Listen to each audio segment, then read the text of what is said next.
Well, hi everybody, and welcome to another My Favourite Ipswich Town 11 with myself, Mike Bacon.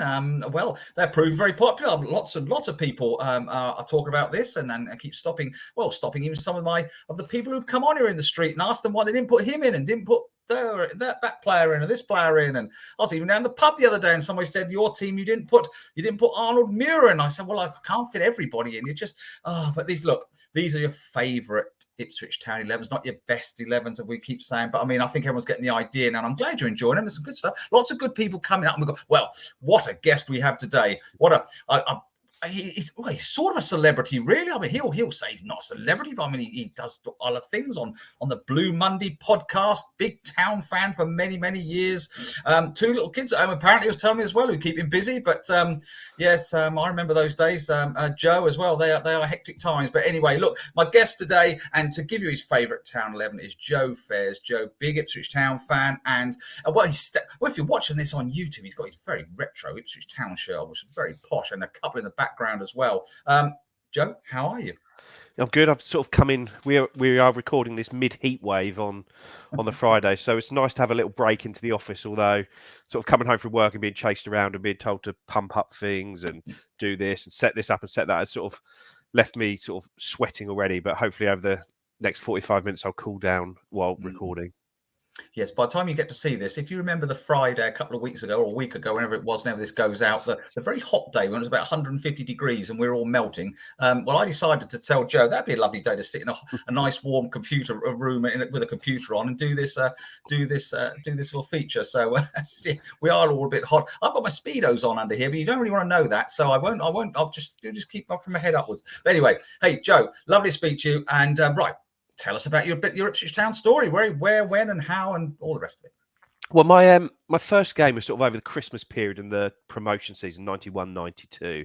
I was 6, and I remember getting a ticket for Christmas, and I was amazed that my uncle had got a ticket as well, and it was by chance right next to me. That was seen as quite a big surprise then. And we beat Blackburn 2-1 that day, which I think is quite a pivotal match in the season looking back. And then from then on, I was hooked really, and I sort of have barely missed a game, well, at Portman Road since then. I think the only season I didn't really go was 94-95, which was obviously a nightmare season where my uncle had just had a kid, so I needed to work out somebody else to take me, and I ended up just going after that with like my dad's friends and then my dad and there. But no, it's just been a lifelong obsession really now.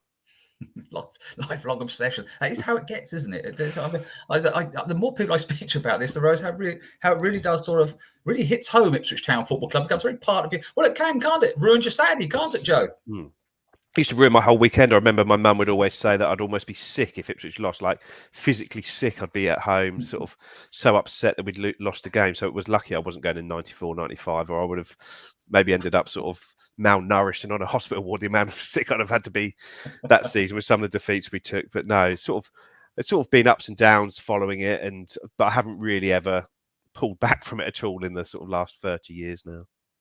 But you're right, it is. And of course, well, you obviously enjoyed the big Premiership push into the playoffs, into the Premiership, Wembley. Did you all that business in 2000? Yeah, that's probably the greatest sort of memories of Town. And if I was to pick my best 11, you'd probably be picking the team from that George Burley era, because that has been the best team I've seen in my lifetime, and just the right manager, the right players, the way the squad was built. But I've sort of got good faith that I think Kieran McKenna is from that same school of Ipswich managers as George Burley was. The right sort of manager who's felt a great fit from the start. So hopefully we're at the sort of the trough now, and there'll be another peak like that we had under George Burley soon. Feels a bit different, doesn't it, Joe, with McKenna? I don't know. Can't. I mean, you're talking to somebody who sort of goes back to the Bobby Robson era, and seen lots of managers. But I mean, it just feels a bit different, Kieran McKenna, doesn't he? Do you think? I don't know what it is. Yeah, I don't know whether it's just his age or his philosophy or whatever it is. He feels the right fit for the club, doesn't he? And I know sort of Mick McCarthy did a really good job here, but he never felt an Ipswich manager, did he? In the same way that George Burley did, and I'm sure Bobby Robson did in his day. But even like a John Lyall or a Joe Royal, who also came and did well, they were sort of an elder statesman come in to sort of guide the ship, waiting for the next guy to come in, really. But it's just taking so long for the next guy to come in. But it does really feel like we've got him now, and we just need to make sure we can get out of this division as quickly as possible, so that the sort of pressure is off him and allows him to spend some time building a team, but in the second tier rather than the third. Absolutely. Well, let's hope so. Let's hope so. We're all looking forward to the season ahead. I mean, it sounds. Now, what do you think of the new kit then? I mean, obviously you're a kit man. I can see two shirts in the background there. Now, if you're only listening to this, obviously you can't see them, so don't sort of just. Who are they? Who are the two shirts in the background, Joe? The two I've got might be a clue to two players that I've put into my favourite 11, so I've Ah, pulled those up there. So they're sort of rotating shirts, so I can pick them up and ah. drop in who I need. So they're sort of Just selected for don't today's. give it away then. Don't give it away because I can't Yeah. quite see it actually. So I can't quite see. Anyway, look, that's by the by. Let's crack on. Hey, Joe, look for now.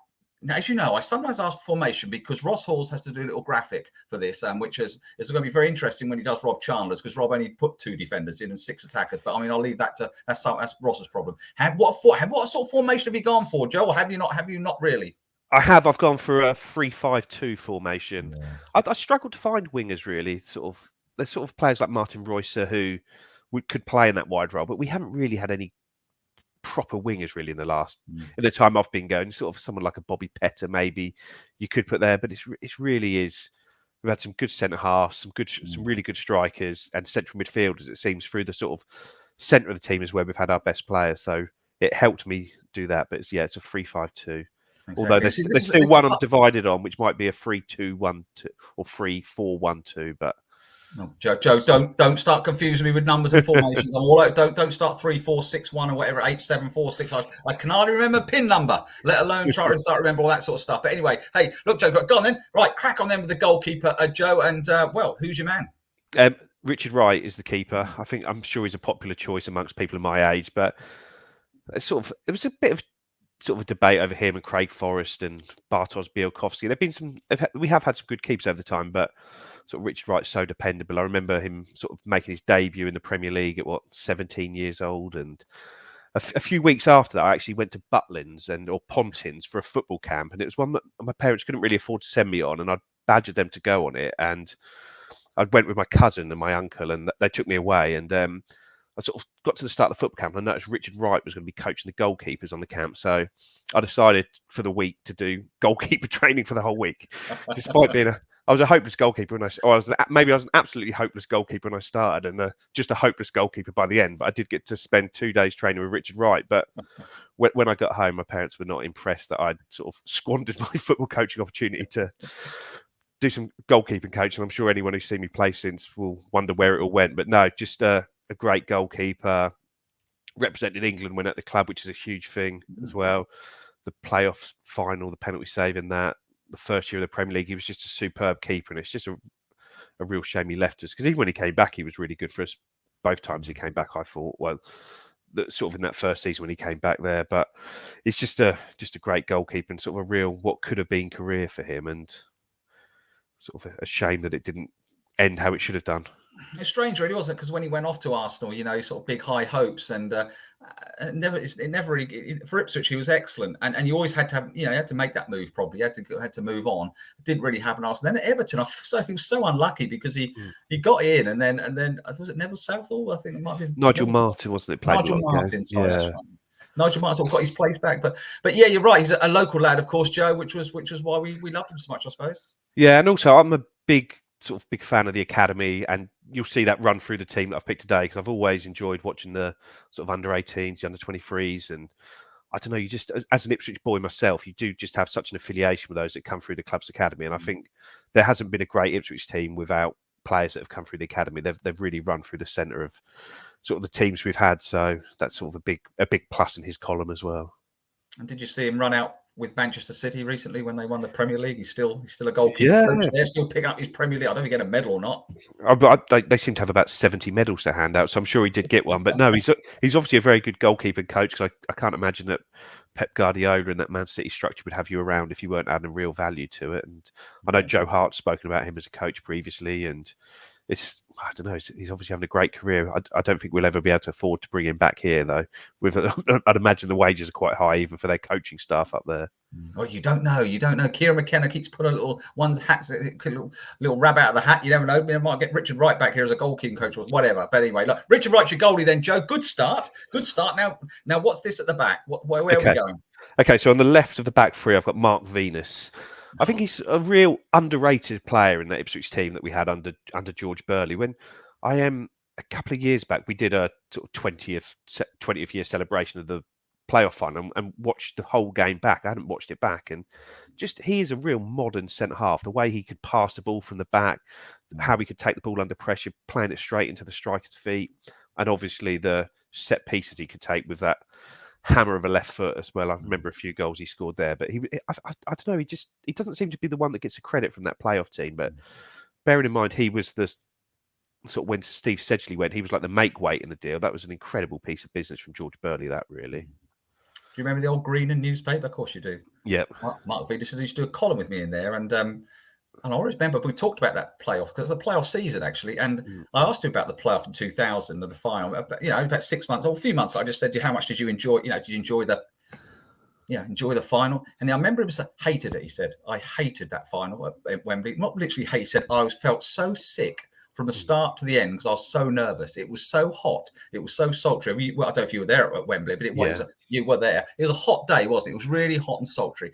And he said he came off the pitch with a stonking headache. All he wanted to do, he was so happy, obviously, to have won. He said, "I can't look back on that day, sort of thing. Oh, great. I felt so ill, sort of sick from the start." But you're right. Great player.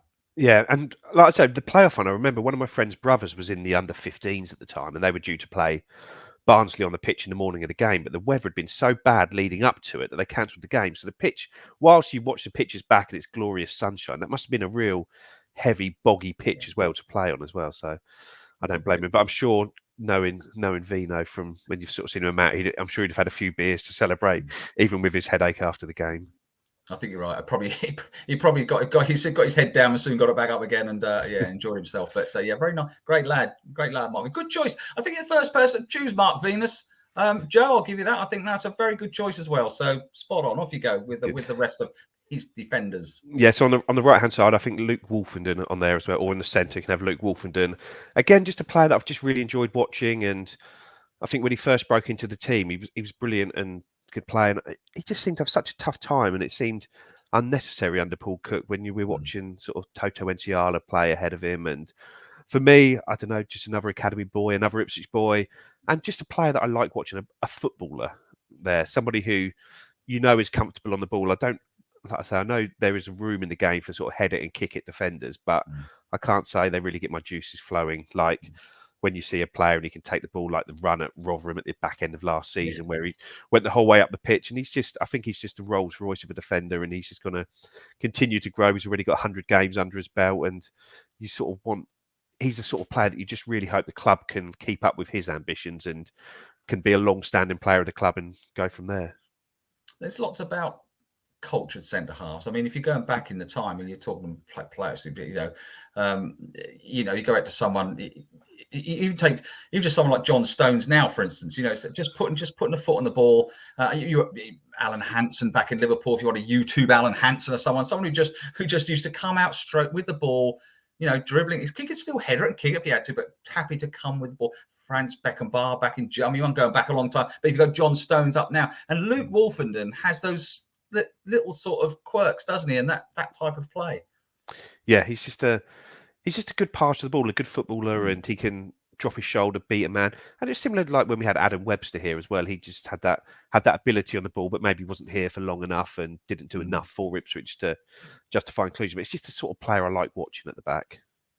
I think defenders, we often sort of think, sort of like you say, hoof it and kick it and thump in, and those days they haven't gone. But I mean, it's in sort of a good tackle is a good tackle. But you want to see defenders playing the game as well, don't you?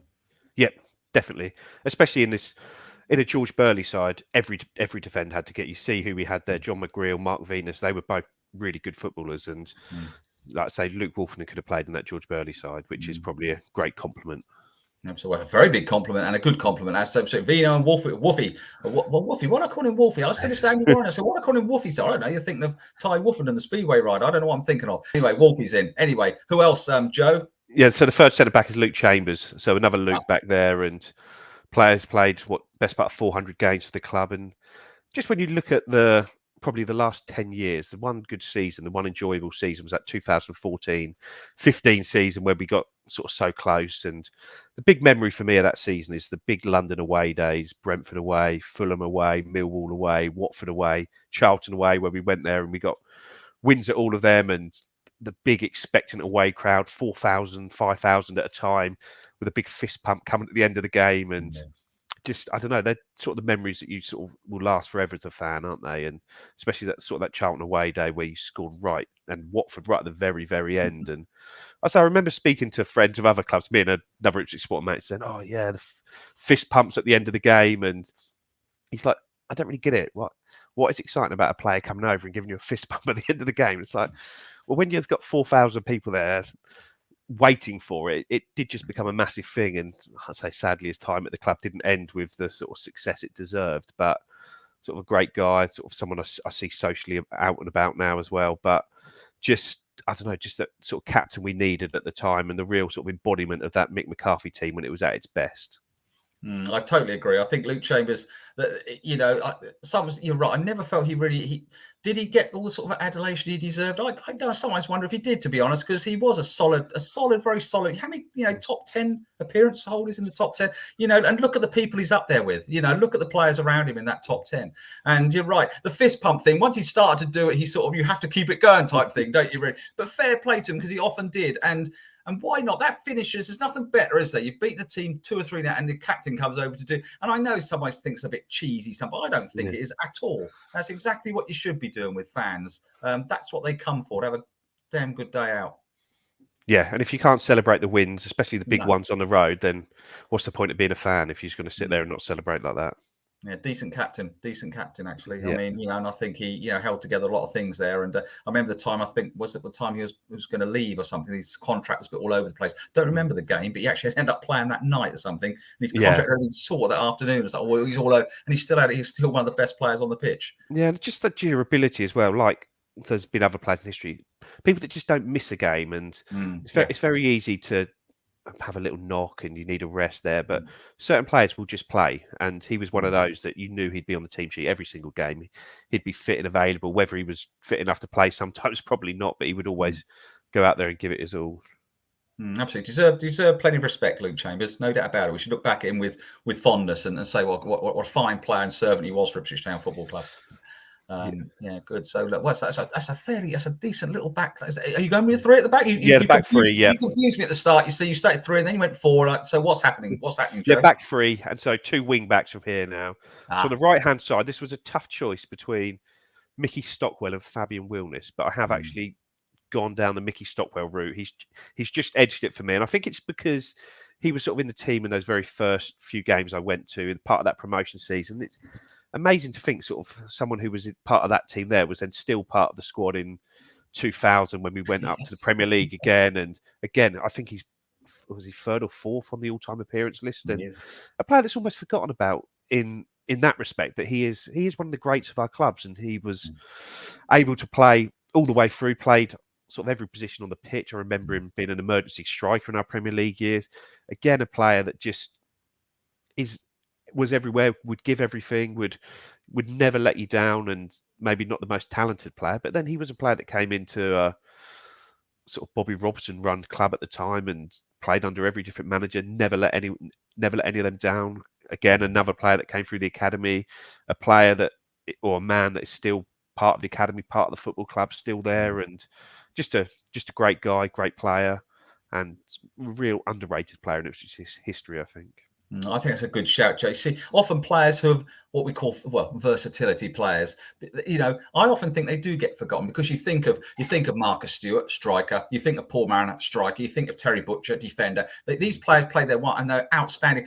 Mickey Stockwell with quality. I mean, he was a really good wing back, actually. You're right. I mean, but he, as you say, played up front. He played midfield. He played all over the place. And sometimes players like him do get sort of overlooked a bit. And yet, again, look at that top 10 list of appearances. He's right up there with Mick Mills and Johnny Walker and stuff like that.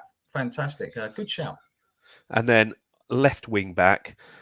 So there's a lot of choice on this one, but I've actually gone for Jamie Clapham here as well. I think he's another underrated player in our history. Sort of over 250 games for the club, and I think especially when you watch us in that Premier League season where we were so good under George Burley, where we came 5th, he was so key to that, because sort of George was so flexible with formations, and he was the sort of key player. And it's not just across the season. In certain games, he'd be playing left back, left midfield, left wing back, centre midfield, and he was a player that just everything pivoted around just to make us play. I remember away at Everton where we won 3-0, and he was just quietly brilliant in just us moving them around and just knocking them off their spot whenever we wanted to do, and sort of chipped in with a decent number of goals, including that massive penalty against Bolton at home in the playoffs when things were looking like just starting to turn the tide to us. Player just signed for nothing really from Tottenham, wasn't it? Just a nominal fee, and again, 250 games for the club, and quality in every one of those, but just a sort of understated quality. Yeah, absolutely. Yeah, that Everton game was quite significant, wasn't it? Because it was sort of our big first away day victory, wasn't it, back in the Premier League at that time? We, to go to Everton and win 3-0, as you said, you mentioned that Clapham, so instrumental. Big game that for Ipswich. Big game. Yep. And then so that's the back five sort of there. The well, right, Joe, before don't look, milk this. Do not go too fast, because people are sitting here going, "What's he going to do?" You let him just hold fire a second. We'll just go through that back five again. Or what? But you start. Just give us where we're up to, Joe. Okay, so we've got Richard Wright in goal. We've got a sort of the three centre backs of Luke Chambers, Luke Wolfenden, and Mark Venus, and then Mickey Stockwell on the right and Jamie Clapham on the left. Like it. You almost went for Fab as well, did you? Yeah, like you say, you almost went for Fab in that wing back. And there's other players like Herman Ariderson, Aaron Creswell was a really good player, and then Tarico. I know he'll be a popular choice with people, but yeah, you can have up to 11 subs if you like, if you wish, or you can do what Ross Halls did and had none. But I mean, we're very flexible on this feature. We're determined not to get it too sort of stuck with. We've got Rob Chandler coming out in a few weeks' time. He has 7 strikers, so there you go. But it's nice to see you've got a nice fixed formation. We come on, so there's your 5. So you're moving into midfield now, then, Joe. A little bit of. Well, I wonder what we've got. We've got a bit of creativity. We've got a bit of sort of tough tackling going on. Who's the first one? The first one is another superb captain, Matty Holland, Mr. Reliable, just another brilliant signing by George Burley, and just the heartbeat of that team through sort of 4 or 5 years. From when he came in, he just fitted like a glove straight away. I think started in the back 3 really, didn't he? And then moved forward into midfield. I think he missed one single game the whole time he was at the club when he was on international duty. An unbelievable record. Again, a player that will just put their body out there and will play maybe sometimes when they shouldn't, and just a very sort of different type of captain to like a Sam Morsey who we've got currently, or a Luke Chambers. Just the ultimate club man, wasn't he? And a brilliant footballer. Again, a player who went on to represent us at an actual World Cup while he was playing for a scoring a goal at a World Cup while an Ipswich Town player, which is a pretty rare feat. And I like to say, just the absolute Mr. Ipswich back involved at the club, in the community trust again now, and just, I don't know, he sort of is Mr. Ipswich, it seems, doesn't it? And of course, he used to go around clap after every game. I always used to think, and to be fair to Matt, because I got to know Matt quite well, and still do know Matt quite well, and I used to think so. Even when he lost, he would still go. And I thought, oh, Matt, you're so brave. I remember talking to Kieran Dyer about it once when he was doing his column. He said, I don't know how Matt does it sometimes. I don't think when I was at Newcastle, I'd never have dared go around clapping the fans up. We lost 3-0 to Middlesbrough or something. But Matt he's just such a top guy, and that was his way, and I liked it. Yeah, no, like you say, it's just the mark of the man, isn't it? That he would go and pay his respects to the fans, win, lose or draw. Like I say, he was the captain, and he's I know we won the sort of league in '92, but I was sort of 6 at the time. But the captain that I've seen us lift a trophy at Wembley, lead us up those stairs and lift that trophy, which is a memory you'll never forget there. And I'm sure the older generation feel the same about Mick Mills as well, seeing him do the same. But when you see Matt Holland up there and the emotion and the passion running through for somebody who's normally quite understated, seeing him up there, it was, just sort of goosebumps moment to think about, isn't it? Where were you at Wembley that day? Where roughly were you standing?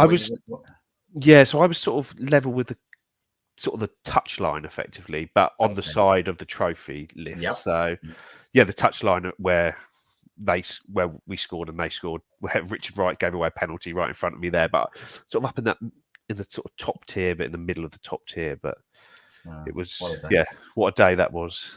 I mean, it's interesting because you've chosen Luke Chambers, you've chosen Matty Holland. It's rather interesting. How many games between them could they have played consecutively and not missed a game? I mean, I don't know, it's something like 600-700, and they only missed 1 or 2 between them or something. Bizarre. Great shout, Joe. Matt Holland in there alongside. Who else you say is in the middle of the buffer content?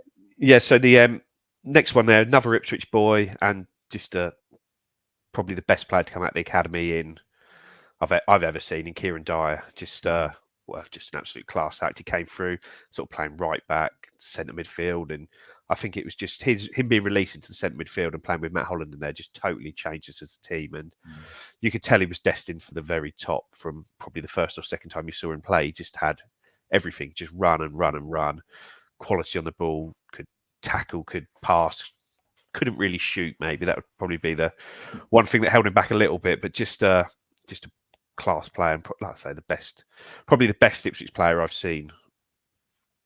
He was good. I mean, he was absolutely quality. I've got a lot of time for Kieran Dyer. And of course, as you say, I mean, he scored a great goal at Stockport, I believe. I'm sure he scored a goal at Stockport. He did something at Stockport because Dave Allard, I was talking to Dave Allard, our reporter at the time. He said, this boy Kieran Dyer, he said, you should have seen what he'd done at I wasn't there, but he was saying, you should do what he's done at Stockport. He was running rings around this team. And yeah, a fantastic young player, of course, who missed out on Wembley because obviously he went to Newcastle. He was gutted, poor chap. Yeah, well, he was. I'd say I remember seeing the pictures of him there on the TV in his England tracksuit there, looking grumpy as anything. Which I think he was just. Well, I saw in Andy Warren's brilliant documentary about it all. He just was desperate to have been there for Ipswich, and again, someone who's come back, who's worked at the club for years, is still a big part of the community. Clearly loves the club, and I say it's just a shame that again we weren't able to go up, but we wouldn't have been able to keep him for very long once we had gone up because he was destined to go on to bigger things. Just a shame his body let him down in some ways, or he would have been even sort of a top player as opposed to just a Champions League player who played at the very top of the Premier League. I think he'd have been even more than that. Sort of your Barcelona's and Man United's at the time would have been. That's the sort of level he was at, and that's back at the time as well when we had sort of Richard Wright, Kieran Dyer, and James Scowcroft all in the England under-21s team, and they were a really good side. And when you look at the players that they were playing alongside and playing ahead of, we were really going places at that time, and we did go places. And I think a lot of credit for that goes to George Burley for bringing these players through, trusting them, not just dipping a toe in for one game here and there. It was like, right, you're in the team, go and have your 10, 15 games and show me what you can do. And it didn't work with everyone. There was a lot of players fell by the wayside. But when you look at Kieran Dyer, James Scowcroft, Richard Wright, Richard Naylor, it was just some brilliant players that came through and were trusted by Burley to do that. And of course, Kieran's £6 million move to Newcastle, and look at paid for to come into the squad to help Town get up that next season. I mean, that was priceless. Yep. Yeah, like I say, Marcus Stewart, we'd never been able to do a deal like that without the money that we had from Kieran Dyer. And it was a move that's worked out for all parties, but it was still such a shame to see him go, especially off the back of that playoff defeat where he scored a couple of goals in it. And I don't know, we should have won that tie, and we didn't. And it just felt like we'd never get through if we carried on like that. But ultimately, it all worked out for the best for everybody there. Excellent. Well, Kieran Dyer's in, very skillful player, 33 England caps in the end. So good stuff from him. So is that Holland and Dyer in the middle? And I've lost track already. I've lost track. Look, I'm Joe. I lose track every week. I remember your five at the back. So now have we got another one in the middle here, or what? I'm it's going down to the wire. I'm still undecided about who to play in this next position there. I've got it written down, but I don't know whether I change it there. But I'll stick with what I've got written down because I think it will be a sort of a surprising choice. But it's actually Teddy Bishop to go in there in front of the midfield three. Just a player like Luke Wolfenden Moore, academy player, and just someone I just enjoyed watching, especially in that Mick McCarthy team. Someone who would get on the ball, would drive with it, would beat people, was tough to tackle. And like I say, I think for him, it didn't really work for him after that season for us, but he still went on to play over 100 games for us. He was good at the start of the season under Paul Lambert, and he just couldn't get himself fit, could he? And like I say, I think he's probably the player in here that's probably had a career that isn't sort of anything to write home about yet, but I just think he's just had so much talent. And like I say, sometimes there's just a player you enjoy watching, and that was him for me. Just a player that when you saw him get on the ball, he made things happen. But the player I was debating with was David McGoldrick for similar reasons here. Another player that just those two players, once they got on the ball, just made things happen between them. But I'll stick with Teddy in that one. Exactly. So it's Teddy Bishop instead of David. Well, okay, Teddy Bishop, not David McGoldrick. So yeah, Teddy Bishop. great young player, Bishop. I mean, a great football. I mean, he could play the game, couldn't he? I mean, he's again, he used to have to take some hefty tackles and stuff, and because that's just the nature of football, isn't it? But I mean, you're right. He's one of those players you would desperate to do well with Ipswich Town, where you just have nothing more than to go away from Port Road or away and just say, Teddy ran that game today. Teddy ran that game. And there were times he did, but just not enough times, was there? And that's the sad thing. No, he just couldn't. His body just let him down. Yeah. And I think Mick tried a lot to get him fit. He sort of reinvented as a right-sided midfielder to go from there, and he looks fit. But whether you just mentally struggle once you've had all those injuries to really put it together, and he was just kicked from pillar to post, especially once we got into League One. I remember the game. He'd had a really good run of games, and then this was in the lockdown period, and just an awful tackle goes on him. I think it was against Gillingham at home, maybe, and just rakes down his back of his legs. Player might get a yellow card, but certainly didn't get a red card. And Bishop tries to carry on till half time, then he goes 10 minutes later, he goes off injured, and then you don't see him again for a few months. It's like that's not the fault of. It's not you've pulled a muscle because you haven't warmed up properly. It's somebody's just gone out there to hurt you. They've gone there with no intention of winning the ball, and your season's almost over from there. And just when you're getting into a run, he scored 4 or 5 goals in sort of 10 or so games at the start of the season. It looked like he could really be something. And that was sort of the beginning of the end, I think, for that season, really, for us. And there's no fun for players being injured. I know there's this strange sort of quirky things that some fans have that players, they're getting paid anyway. There's no fun in just laying on a treatment table day in, day out, but bored to death while everyone else is training in the sunshine, whatever, and you're just like, that isn't fun. They want to play. Well, they're desperate to, aren't they? You've mentioned 2 players, Teddy and Kieran, who have both had those similar situations.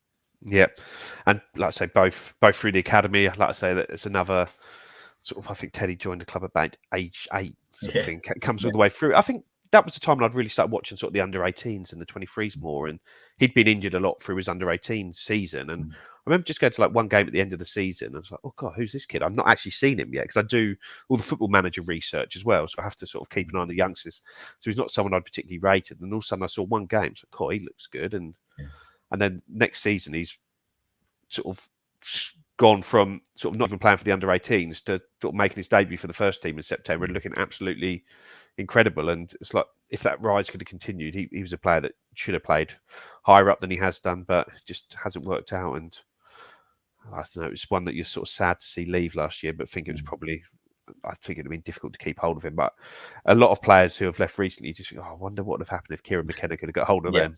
Absolutely, you're not wrong there, Joe. I think a lot of people think like that. That's a very, very good point. Well, here we are. Well, I hope you're enjoying this favourite Ipswich Town 11 with Joe Fairs. I'm sitting here, as I said. If you watch this in a couple of weeks' time, if you remember, it was the day of the enormous heat on the Friday that we're recording this. So we're all sweating and horrible and everything else, but we're thoroughly enjoying. I'm thoroughly enjoying listening to Joe's team. So there's a lot of cultured players in this team. He's got a lot of class. He knows a footballer. This young Joe, and so I must confess, it's a nice team I'm hearing here, and we're up to the. Well, we're getting forward to towards the attacking end now, Joe.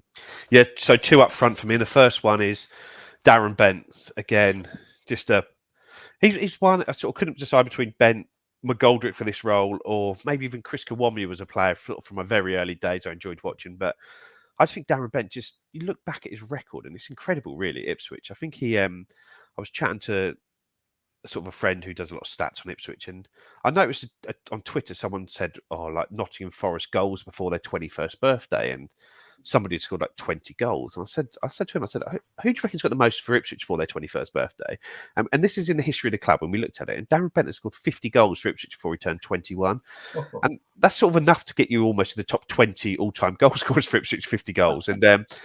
And that's more, and it's about 25, 30 more than anyone else in the history of the club. You sort of Alan Brazils who broke through, anyone, 50 goals before he turned 21.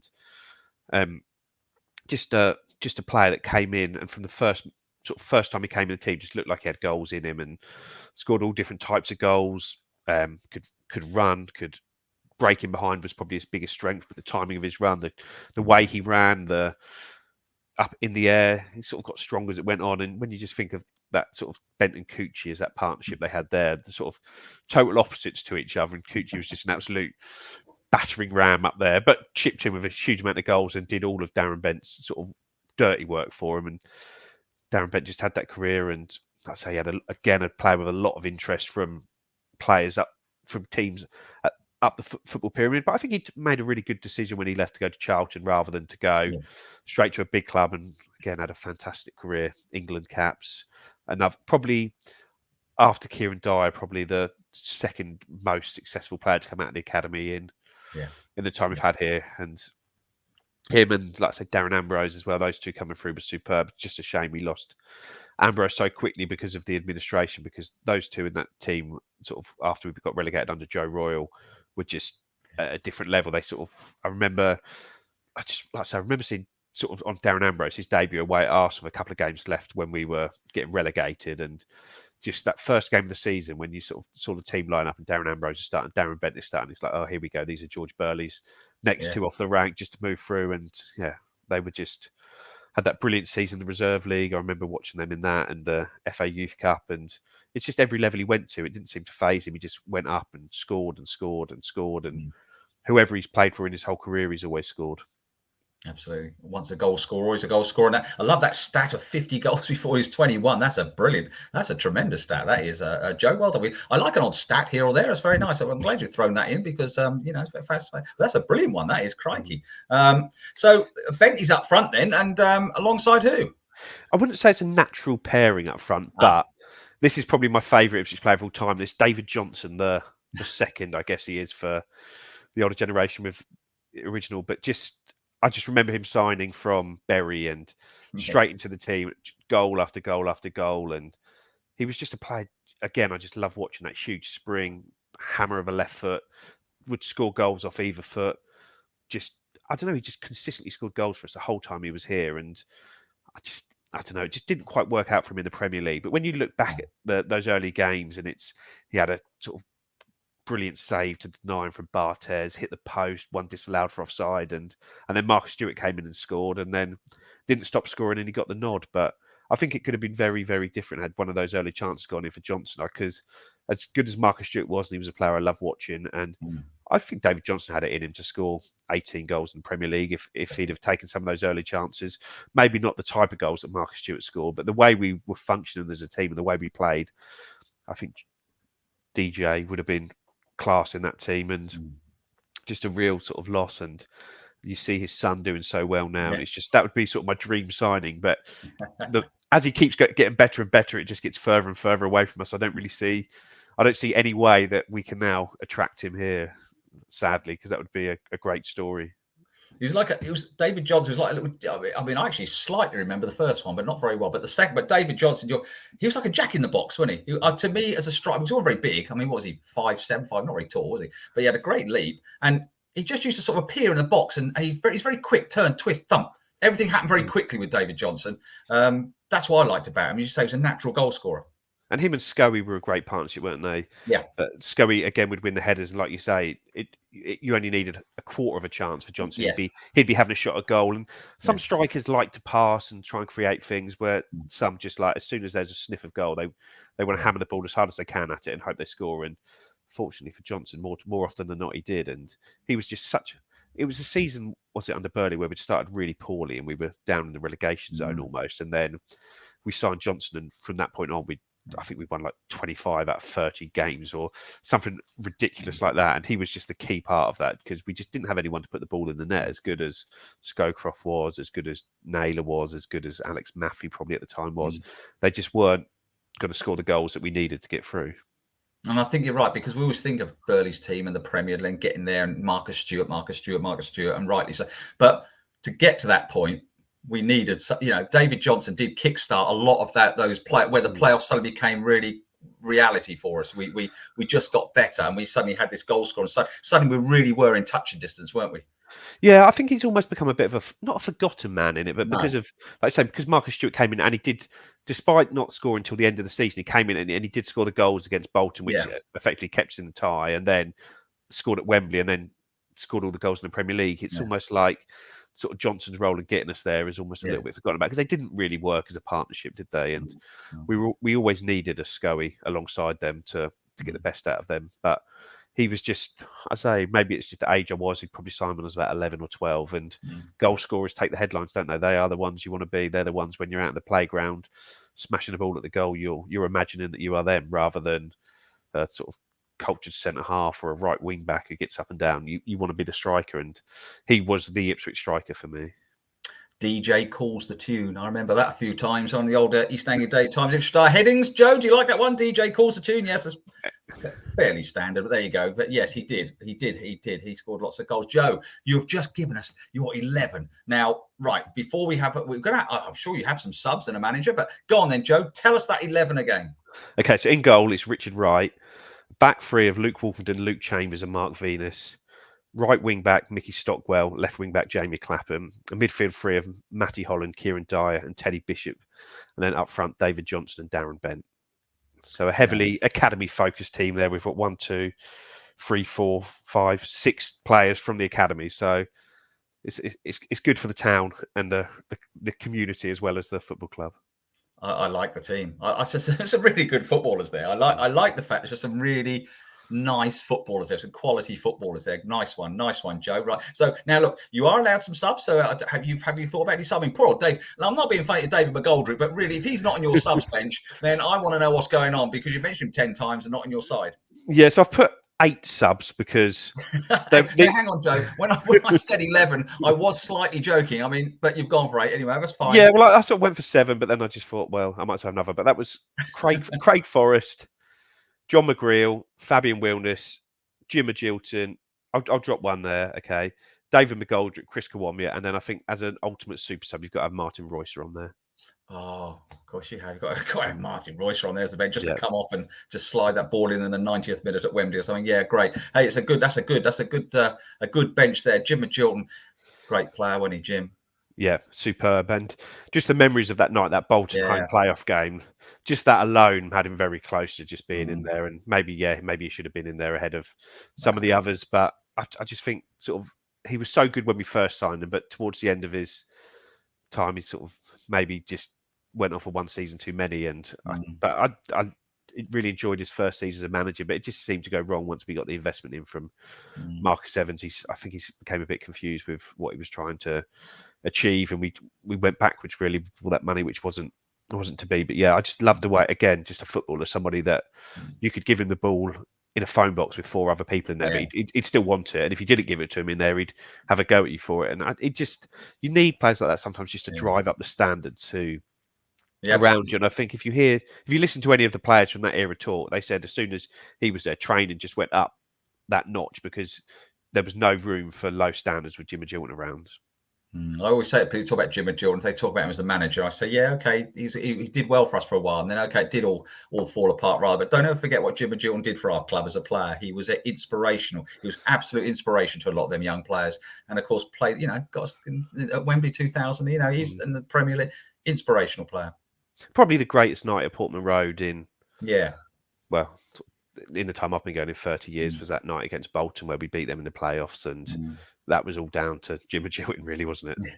Brilliant. Right. Okay. Well, look, that's the team. That's your subs. Now, Joe, we need a manager. Now, you're going back to who was your first manager you remember then? Was it John Lyle? Yeah. So who have you gone for then, Joe? I don't think it's going to be much of a surprise to anyone, but it'll be George Burley.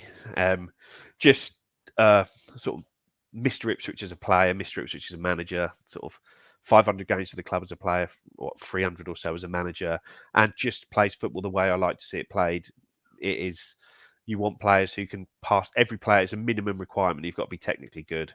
Yeah. And I think that's what I like, and that's what I've not enjoyed maybe so much in recent years, where being able to run and tackle has been enough. Where no, you've got, first things first, you've got to be able to play the football. You've got to be able to pass the ball. You've got to be able to control the ball, and you've got to try and work the ball. And it's, I don't know, I think you almost take for granted when you're younger, when you're watching it. I'm sure maybe you did the same with Bobby Robson in charge. You just assume it's always going to be this good. And whilst we got close, I don't know, just under Burley, it always just felt like we were going in the right direction. The signings were always so good. Every signing made a difference to the team, and it all just felt like it's sort of, I know it's not Bobby Robson's era when he signed 13 players in 13 years or whatever it is, but it's not like now where there's 19 players signed in the summer.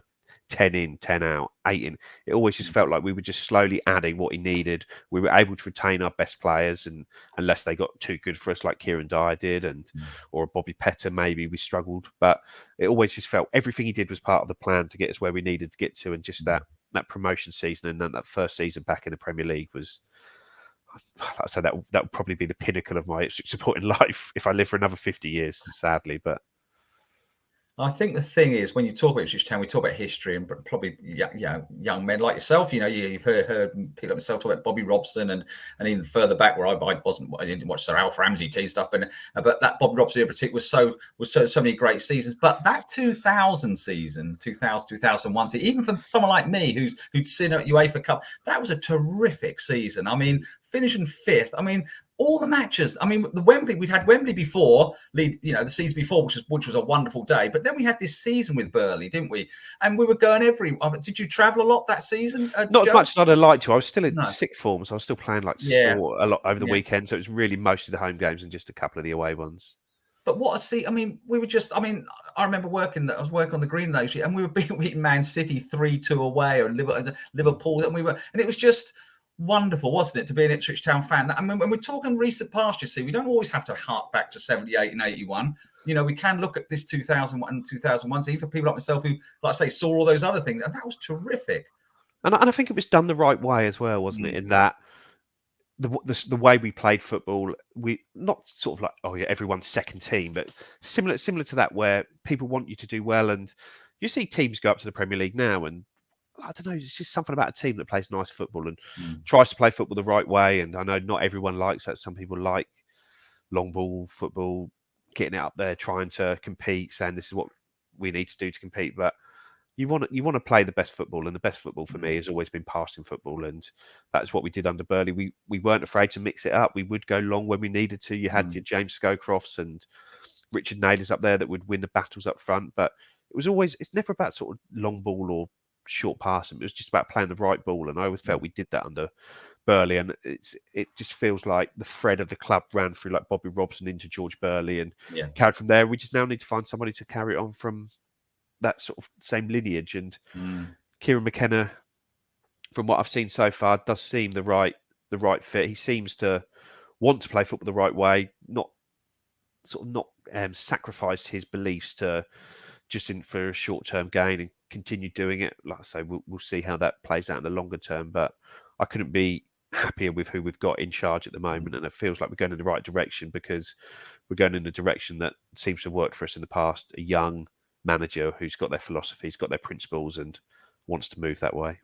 Absolutely. So, the season ahead then, Joe. I mean, before we talk about that, just take us through that team again. Just read off them subs again. Tell us your manager, and then we'll have a quick couple of seconds on the season ahead. Okay, so in goal is Richard Wright. 3 centre-backs, Luke Wolfenden, Luke Chambers and Mark Venus. The wing-backs are Mickey Stockwell and Jamie Clapham. Central midfield 3 of Matt Holland, Teddy Bishop and Kieran Dyer. And then a front 2 of David Johnson and Darren Bent. With 7 subs of Craig Forrest, John McGreal, Fabian Wilness, Jim Magilton, Martin Roycer, David McGoldrick and Chris Kawamia, managed by George Burley. Fantastic. And Joe, well, look, thanks so much for your time. Let's, like I say, the season's ahead then. It's nearly on top of us. Look, the bottom line is our results. We were playing, the football's pretty, but the results at the end of the day, last couple of seasons, I can't believe it. Is this our 4th season in League One? I can't believe it. I thought we'd have popped out in the first year, but look, how do you feel this year though, Joe? I mean, I think there's a big good feel factor, isn't there? Yeah, I feel positive about it. I didn't feel particularly positive last year, and I just don't think you can have such a changeover at a club and expect to perform. There was too much change for me, but now we're in a position where I think they go back to pre-season next week, but we still need probably another striker, a left back, and maybe another attacking midfielder. But really, if the season were to be starting tomorrow, we could put out a good team for this level, a very, very good team for this level. So it's just a case of just trying to add the sort of finishing touches to it, rather than going in where, I think what was Mark Ashton saying last year, trying to build a plane while it's already in flight. Well, the plane is built and we're in flight here, and there's no excuse not to hit the ground running here. Got a full pre-season with Kieran McKenna and the new fitness team there, and so I'm just really, really looking forward to it. I say I'm sure it'll come back to bite me, but it just feels like this is our time now to really push on. And I don't see any reason why we won't be in the top 3 or 4 of the league, but it'd be nice just to make sure that's the top 2 rather than the top 4. I think you're right. I think top 6 is absolute minimum this year. We're expecting. But where do you sit, Joe? Whereabouts are you used to? I actually sit in the Bobby Robson suite, so I sit there and have John Walk come and give me a pre-match hosting, and then sit out on the back of the south stand there. So lovely, it's quite nice. But good John Walk's had a little bit before my time, but I sort of did watch a lot of him. But he would be a player I'm sure would be in everyone else's 11. Joe, it's been absolutely great to speak to you. I hope you've enjoyed it, and we certainly have. It's been lovely, and we're going to do more of these. We're going to speak. I hope some fans. I mean, if you want to get in touch with me and just say I'd like to do my favourite town, just get in touch. I mean, why not? It's all good fun. And it's all people's opinions, and it's lovely to hear people have their stories, like Joe has just said, as to why these players are some of his favourite players. I hope you've enjoyed it, Joe, and it's been absolutely great to speak to you. Thank you ever so much for your time. There'll be more of these favourite town 11s. Don't forget the Kings of Anglia podcast. You can always catch us up and the boys doing all their stuff over the course of the season ahead and pre-season, and I believe there's a lot going on obviously on the KOA pod, so join us on that. Joe, thank you very much for your time. Thanks for that, Mike. It was just a bit agonising trying to narrow it down to 11 players, but hopefully I've done a good job.